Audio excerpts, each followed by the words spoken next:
Oke, baik. Udah ya. Assalamualaikum warahmatullahi wabarakatuh. Selamat malam. Shalom, Om Swastiastu, Namo Buddhaya, Salam Kebajikan. Kami dari kelompok 4 ingin mempresentasikan mengenai graf molekul dari properti kuantum dataset QM9. Yang pertama ada saya sendiri anggotanya, yaitu Arza Dwi Ananda Anarwijaya dengan NIM akhir 264. Dan teman saya, Muhammad Pasabakti Pasukopati dengan NIM akhir 019. Dan saya M. Habibur Rahman Al-Fatir dengan NIM akhir 145. Oke, selanjutnya kita mengambil artikel ilmiah dari Scopus Q1 dengan judul Adaptive Edge Aware Graph Convolutional with Multitask Learning for Simultaneous Prediction of Material Properties.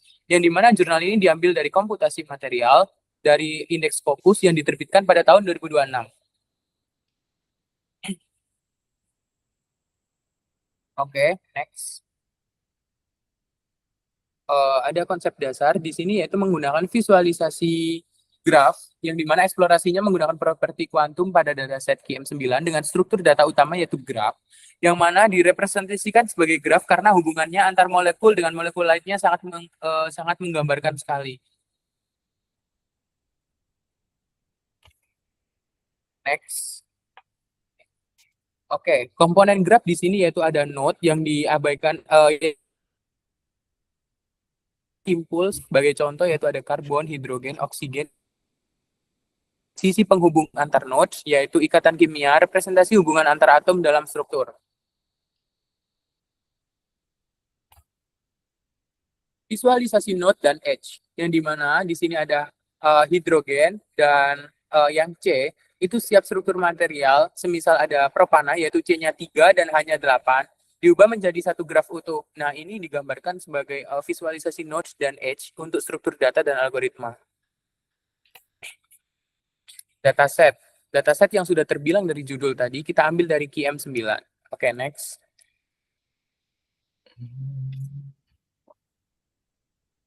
Nah, dataset ini kita menggunakan QM9 karena dia open access yang dimana data properti molekul organik kecil yang stabil itu sangat lengkap dan mudah diakses untuk mahasiswa sebagai penelitian atau proyek lainnya. Metadata dataset dipilih oleh Rama Krishnan publikasi Scientific Data bagian dari GDB 17 yang dimana ada data 166 lebih miliar molekul organik kecil.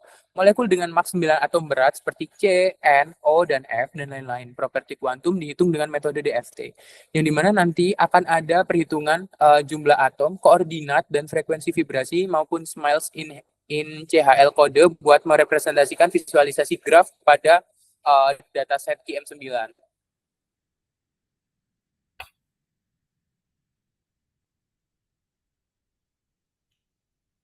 Next.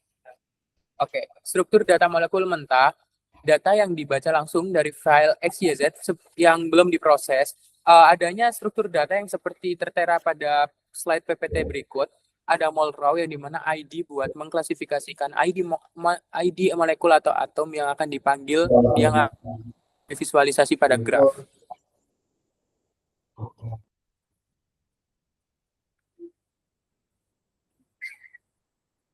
Oke, next.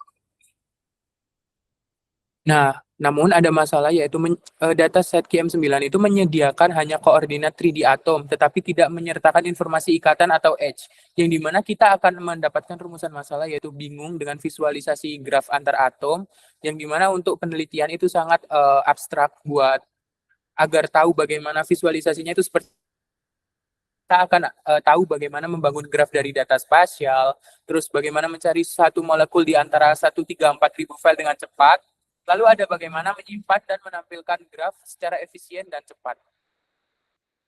Next. Oke, pengolahan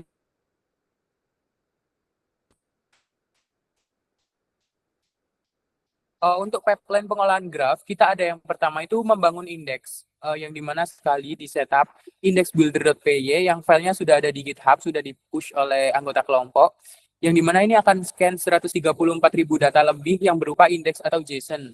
Dengan yang kedua ada startup aplikasi memuat indeks JSON tadi agar siap untuk di lookup. Yang ketiga ada saat user klik molekul, dia akan ada loading, dan jika ada catch miss, dia akan mempartialkan XYZ, terus langsung menginvertasi ikatan, lalu dia akan disimpan kembali ke cache PKL, yang dimana nanti yang terakhir ada user klik molekul yang sama, dia akan catch hit dan kembalikan dari memori agar datanya muncul secara jelas.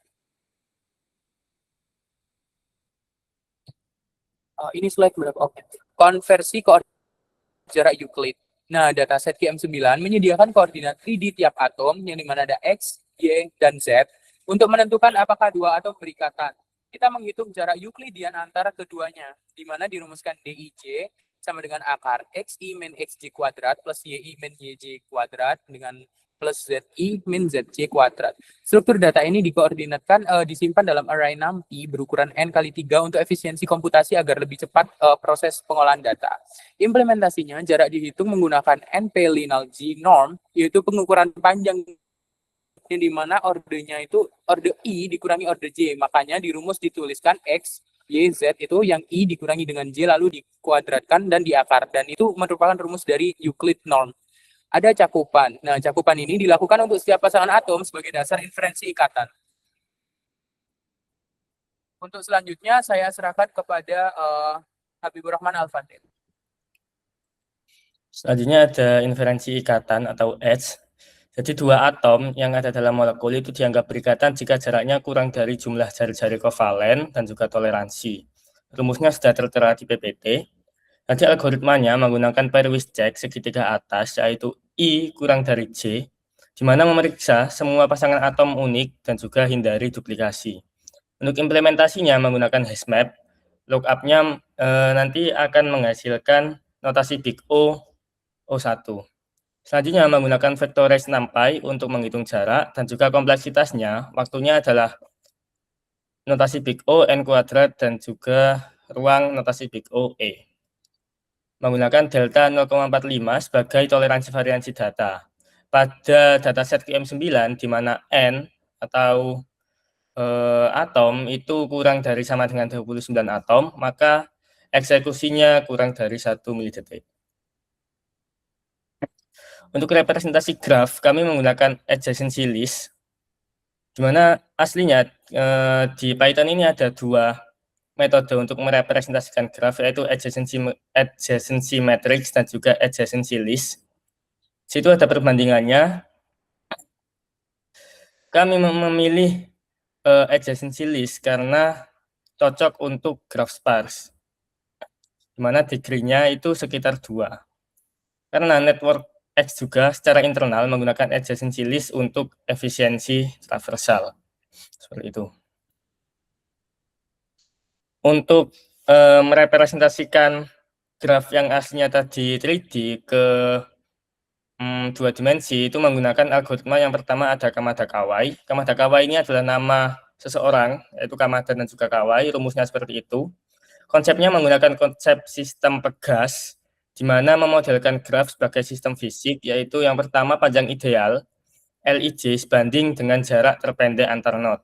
Yang kedua, posisi dioptimasi dengan metode Newton-Raphson hingga konvergen. Karakteristik dan juga limitasi dari Kamada Kawai, yang pertama, kompleksitasnya adalah ON pangkat 3 plus ON pangkat 2 per iterasi.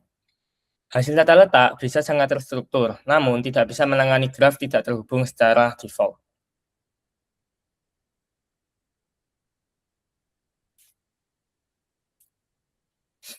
Untuk tata letak 2 dimensi yang kedua ada Fred-Surman-Reingold, di mana ini ada 2 rumus, yaitu untuk rumus menarik node yang berikatan dan juga rumus untuk menolak semua node yang tidak berikatan.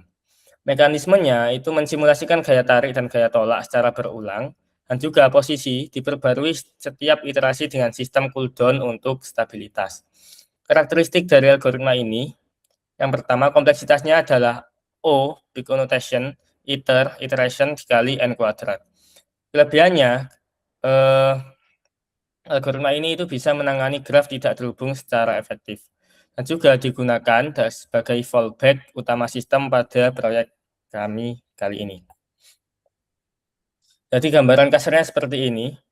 Jika V atau vertex-nya itu sama dengan 1, maka posisinya langsung otomatis ke koordinat 0,0. Jika tidak, maka coba dulu menggunakan algoritma Kamada-Kawai. Jika tidak bisa menggunakan Kamada-Kawai, maka coba untuk menggunakan algoritma Fletcherman-Reingold. Selanjutnya, dinormalisasi ke kurang lebih 150 piksel dan pemusatan di titik origin 0,0 yang menjamin konsistensi visual di seluruh sistem. Dan akhirnya nanti struktur data molekul yang sudah terproses itu bertambah datanya. Sekarang ada molekul ID, atom, koordinat, bonds atau ikatan, posisi 2 dimensi, properties, kode SMILE, dan juga name-nya. Seperti itu. Selanjutnya untuk optimasi proses. Kami menggunakan hashmap sebagai indeks utama untuk mempercepat proses dalam aplikasinya. Sini kami menggunakan 3 hashmap yang dibangun pada saat setup, yaitu file index.builder.py, kemudian disimpan ke file index.json yang berukuran sekitar 63 MB. Sini ada 3 hashmap, yaitu hashmap meta, formula IDX, dan juga smileys IDX, seperti itu. Kegunaannya nanti masing-masing. Yang meta itu digunakan untuk lookup by ID, yang formula IDX digunakan untuk cari by rumus, yang smileys IDX digunakan untuk cari by smiles. Ini nanti akan menghasilkan kompleksitas notasi Big O 1. Lalu ada hashmap untuk pendukung. Selain 3 hashmap utama tadi, sistem juga memakai beberapa hashmap kecil untuk operasi spesifik. Ini ada 4, yaitu covalent radi, ada smileys to name, namescase.json, dan juga atom colors yang punya kunci, nilai, dan juga lokasi masing-masing. Jadi semuanya nanti akan menggunakan notasi Big O 1, jadi sangat cepat. Nah, kami juga menggunakan stack pada parser smiles, yang dimana mekanismenya untuk render fallback dari notasi, misalkan ada notasi CC dalam kurung CO, parser smiles perlu menangani branch dengan tanda kurung. Yaitu tanda kurung buka itu untuk push, yaitu acuan saat itu untuk stack, dan juga tanda kurung tutup itu untuk pop, atom acuan untuk lanjut dari titik tersebut. Tentunya seperti itu. Pertimbangan kami menggunakan ini adalah sifat LIFO atau last in first out stack cocok untuk branch smiles yang bersarang. Operasi push dan pop keduanya menggunakan notasi Big O 1. Kami juga menggunakan cache pickle format PKL untuk lazy load. Tujuannya adalah hindari hitung ulang infer bonds dan juga tata letak 2 dimensi untuk molekul yang sama. Cara kerjanya seperti ini. Ketika ada user yang mengklik molekul, itu akan mengecek ke file cache.pkl. Lalu ketika ada di dalam cache.pkl, di mana di sini kami menggunakan istilah yang umum yaitu cache hit, itu akan mengembalikan dari memori pickle tersebut. Jadi notasi Big O-nya O1. Ketika miss atau ketika tidak ada di file cache.pkl, maka parse file xyz, lalu infer bonds, lalu ke layout dan juga simpan. Seperti itu. Karakteristik dari pickle itu menggunakan format binary Python, bisa menyimpan numpy, dictionary, graph, dan lain sebagainya. Yang kedua, pengisian bertahap, yaitu hanya simpan molekul yang dibuka user. Jadi ketika ada molekul yang tidak dibuka oleh user, maka tidak ada dalam pickle-nya. Itu akan menghemat memori. Lokasinya ada di direktori data, /qm9 process, /cache.pkl. Pertimbangan kami menggunakan lazy load dibandingkan dengan eager load adalah ketika eager, itu startup-nya sangat lambat karena cache-nya perlu meng-cache puluhan giga. Seperti itu, karena filenya sangat banyak. Ketika lazy load, maka ketika hit yang pertama kali, itu memerlukan waktu 40-60 milidetik karena memerlukan proses yang panjang. Dan ketika sudah tersimpan di pickle, maka prosesnya hanya kurang dari 10 milidetik. Dan pengguna umumnya hanya buka belasan molekul per sesi. Selanjutnya ada juga cache JSON dari API PubChem. Nah, tujuannya itu menyimpan pemetaan smiles menjadi nama molekul secara permanen. Alurnya adalah ketika mencari smiles dan cache-nya hit atau ada di cache, maka kembalikan. Ketika tidak ada di cache, maka panggil PubChem API sekali dan juga simpan permanen. Karakteristiknya, format teks atau JSON yang kami gunakan itu mudah dibaca manusia dan juga kompatibel lintas bahasa. Selanjutnya, berbentuk hashmap. JSON ini berbentuk hashmap untuk pencarian tepat. Dan kami simpan di folder data /qm9 process /namescache.json. Contohnya seperti itu. Nanti kami menggunakan strategi caching berlapis. Ada 3 tingkat, yaitu ada format JSON untuk index.json berisi 3 hashmap index. Lalu yang kedua ada pickle yang isinya adalah graph dan juga tata letak. Dan yang ketiga ada JSON lagi yang berisi pemetaan nama. Seperti itu. Nah, kami juga di proyek ini itu bisa mencari menggunakan 3 lapisan. Yang pertama menggunakan pencarian formula, contohnya seperti H2O. Yang kedua atau 1B itu menggunakan metode Smileys, contohnya seperti CCO. Yang ketiga atau poin yang kedua itu metode substring. Untuk fallback mencocokkan pada molekul ID jika tier 1 dan tier 1B itu miss atau tidak ada. Alurnya, yang pertama dinormalisasi dulu, yaitu subscript Unicode, seperti ada huruf 2 yang di bawah, itu kami normalisasikan dulu menjadi angka 2 yang normal, dan juga dikapitalisasi untuk tiap hurufnya. Outputnya, mask by itu adalah elemen dari formula, Smileys, dan juga substring. Selanjutnya, render fallback dari notasi. Ini yang adaptif. Ketika ada user yang memasukkan formula yang tidak ada di dataset QM9, misalkan ada H2O9 atau kode smiley sembarang, sistem itu akan tetap bisa menggambar graf secara sintetis. Contoh yang pertama ini menggunakan jalur formula, misalnya H2O9. Maka parse formula dengan regex, ekstrak elemen dan juga jumlahnya, pisah atom berat versus hidrogen, dan juga bangun ikatan. Tapi ikatannya sini ikatan naif, karena hanya mengarang. Dan akhirnya menghitung tata letak 2 dimensi. Yang kedua ada jalur Smileys. Yang pertama tokenize dengan regex, yang kedua parse pakai stack untuk branch dan juga hashmap untuk ring closure. Yang ketiga tambah hash secara implisit sesuai valensi, dan yang terakhir menghitung tata letak 2 dimensi. Itu. Outputnya nanti objek molekul dengan flag sintetik sama dengan true karena sintetis, dan juga tidak ada koordinat 3 dimensi dan juga properti kuantumnya. Ini tetap bermanfaat untuk eksplorasi molekul yang tidak ada di dataset QM9. Selanjutnya akan dilanjutkan oleh teman saya, silakan.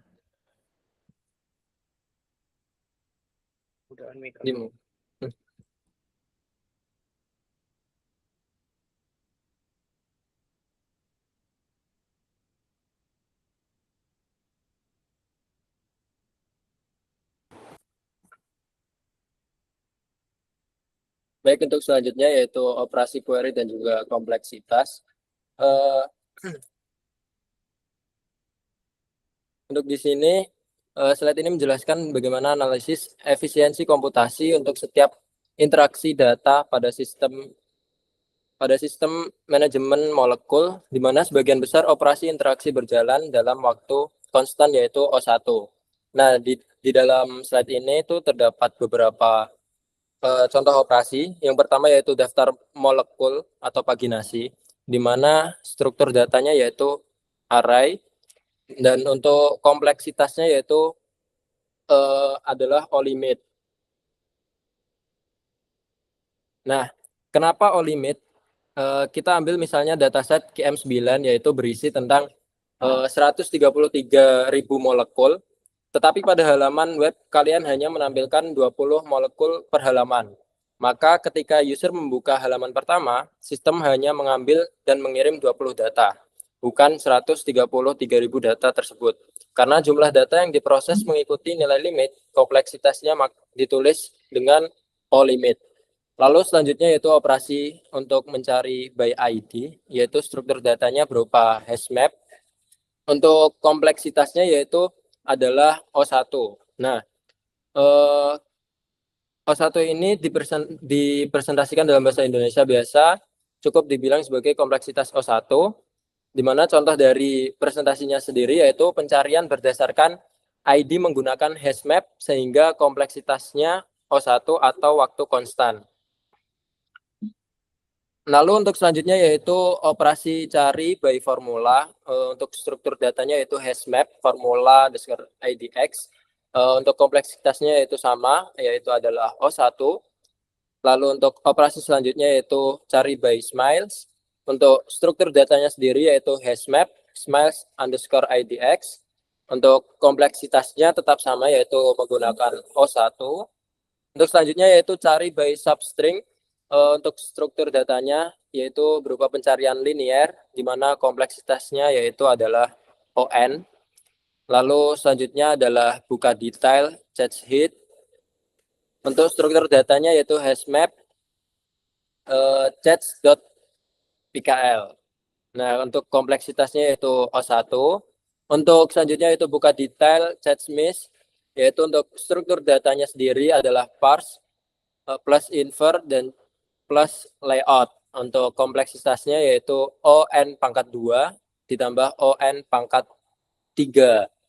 Lalu untuk yang terakhir yaitu bandingkan K molekul, di mana struktur datanya yaitu kita menggunakan hashmap kali K. Untuk kompleksitasnya yaitu OK. Nah, operasi terbanyak dari hal tersebut ada lookup by ID atau formula atau smiles, di mana berjalan dalam waktu konstan O1. Next.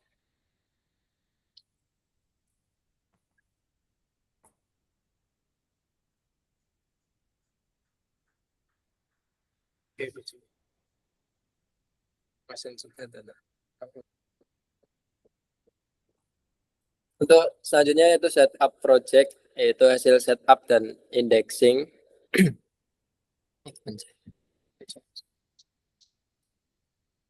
Untuk hasilnya yaitu di metrik file.xyz di scan, maka nilai yang muncul yaitu adalah 133.885. Itu adalah berupa file molekul.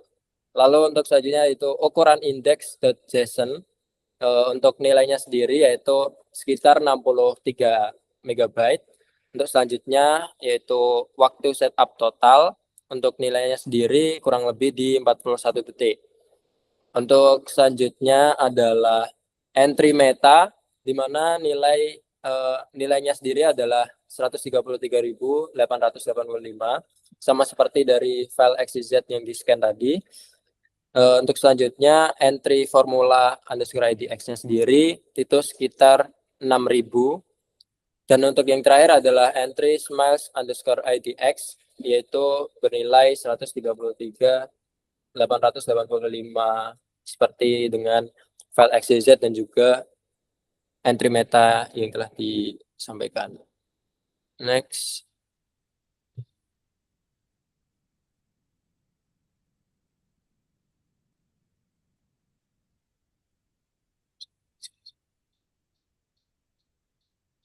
Nah, selanjutnya adalah startup project, di mana menampilkan log jalannya server lokal menggunakan ASGI server UVCon, di mana log performa itu aplikasi berhasil melakukan inisialisasi, menunggu startup, dan menyelesaikan proses startup hingga server aktif.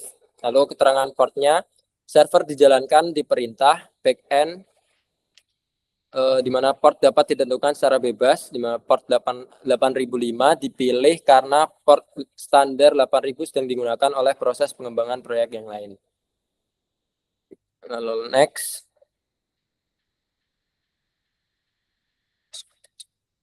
Selanjutnya adalah performa runtime, di mana yang pertama adalah operasi startupnya sendiri.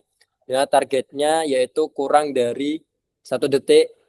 Untuk buktinya sendiri yaitu adalah log UVCon. Lalu untuk operasi yang kedua yaitu lookup by ID atau formula, di mana targetnya sendiri adalah O1 atau order MS. Di mana buktinya sendiri kita adalah DevTools Network.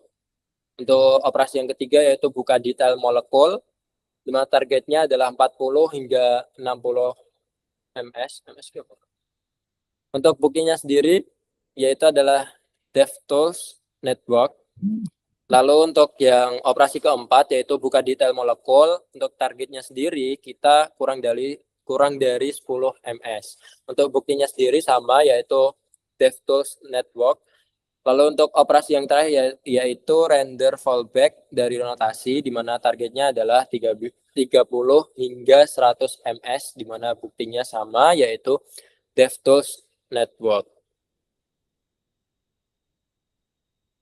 Singkat aja ini halaman awal. Nah, untuk selanjutnya yaitu halaman awal seperti yang tertera. Itu tampilan antarmukanya menampilkan antarmuka web yang bertajuk QM9 Graph Explorer. Untuk komponen kiri yaitu panel daftar molekul dengan fitur pencarian interaktif, daftar paginasi molekul seperti CH4, H3N, H2O, C2H2.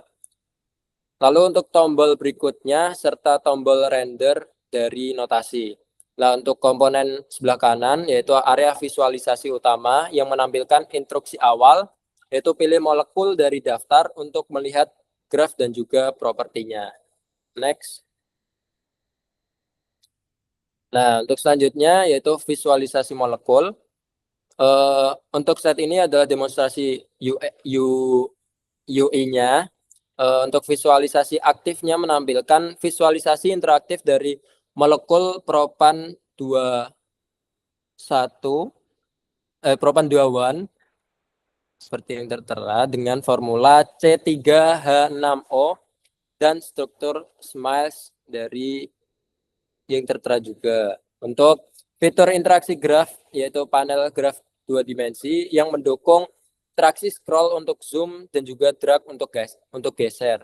Dilengkapi tombol plus tambah ke pembanding.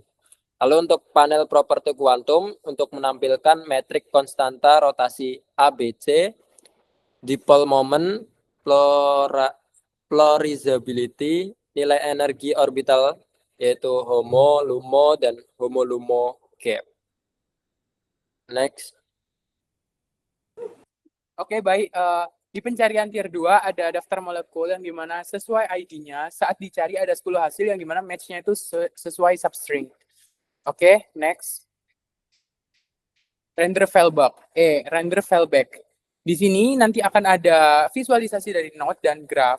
Ini akan berkesinambungan dan berhubungan yang disesuaikan dari pencarian tadi. Saat kita mencari H2O9, nanti akan muncul yang merah ini sebagai O yang dimana berjumlah 9 dihubungkan oleh H sebagai jembatan antara O dan H yang hanya berjumlah oleh 2. Dan O ini akan disesuaikan dengan graf secara 2 dimensi yang sesuai dengan ikatan dari atom H2O9 itu sendiri. Next. Oke, ada komparasi molekul. Ini digunakan untuk mengcompare molekul satu dengan molekul yang lain. Yang di sini sebagai contoh adalah etanol dan propan atau propana. Untuk mengcompare sendiri ini sebagai compare visualisasi graf dari etanol dan propan, yang dimana yang etanol ini mengandung 9 atom dan propana mengandung 11 atom. Yang dimana jumlah C-nya ada 2, untuk etanol hanya 6 dan O-nya 1. Sebagai pusat yaitu O-nya dilambangkan berwarna merah dan hanya dilambangkan berwarna abu-abu dan C-nya digambarkan oleh abu-abu matang. Untuk propana sendiri ada 11 atom dengan C3 yaitu dengan abu-abu matang dan H8. Fungsi compare molecules ini menggunakan visualisasi untuk memudahkan para peneliti dalam mengcompare bentuk dari graf itu sendiri. Next slide, ada penutup. Oke. Bisa di next. Nah, kita mendapatkan kesimpulan yang dimana inferensi ikatan berbasis jarak kovalen dengan rumus D yang IJ tadi itu dipastikan kurang dari RI plus RJ tambah 0,45 alfa. Dengan kompleksitas ON2 berhasil membangun H agar H dengan node ini saling berkesinambungan yang membentuk koordinat secara 3 dimensi. Yang kedua ada tata letak 2 dimensi memakai Kamada-Kawai secara prioritas dengan Fruiterman-Reingold sebagai fallback. Hasil dinormalisasi ke plus minus 150 pixel agar lebih jelas visualisasi dalam 2 dimensi. Ketiga ada tier search yaitu formula dilanjutkan oleh smiles dan substring seperti yang dijelaskan tadi ada tier 1, 1B, dan sebagainya. Nah, ini digunakan untuk memastikan jalur cepat untuk menjaga responsivitas aplikasi visualisasi tersebut. Oke, next ada agency list, yaitu network X, dipilih karena graf molekul bersifat sparse. Seperti yang diketahui, degree-nya itu kurang lebih 2, dan untuk menghemat memori dari data graph sendiri menggunakan OV plus E dibanding agency matrix karena lebih efisien. Yang yang kelima ada hashmap and stack. Itu pencarian meta O1 digunakan karena lebih stabil dan dipakai parser smiles untuk menangani branch bersarang atau LIFO sesuai aturan kurung. Yang terakhir atau yang keenam ada caching berlapis, yaitu startup aplikasinya itu kurang dari 1 detik, yang dimana hit pertama 40-60 ms. Parse infer plus layout akan dihit ulang kurang dari 10 ms dari cache pickle agar lebih cepat dan efisien saat dijalankan untuk visualisasi graph. Oke, untuk repositori dan cara menjalankan dari GitHub adalah pertama ada GitHub dari link anggota kelompok kami, yaitu GitHub Alphatir dari file SDA project. Saat di setup, Python dijalankan di python setup.py di run untuk membuat virtual env buat pengelompokan data requirements txt, yaitu pertama install deps-nya buat library, lalu unduh dataset dari QM983 MB sekitar segitu. Lalu ada saat diekstrak akan muncul 134.000 kurang lebih XYZ file yang membangun indeks. Untuk menjalankan server yang tertentu, pertama itu backend dengan VNV atau environment biar lebih rajin dan lebih stabil saat dijalankan, yaitu dengan menjalankan aplikasi backend dulu dengan port 8000 karena memang yang tersedia di 8000. Mungkin bisa menggunakan 8005 atau 8006. Dan ini menggunakan Fast API plus Network X yang digunakan untuk backend, sedangkan kita menggunakan JS atau JavaScript sebagai front-end dengan HTML dan CSS. Oke, itu saja presentasi dari kelompok kami, yaitu membahas tentang graf visualisasi Node Edge menggunakan dataset QM9.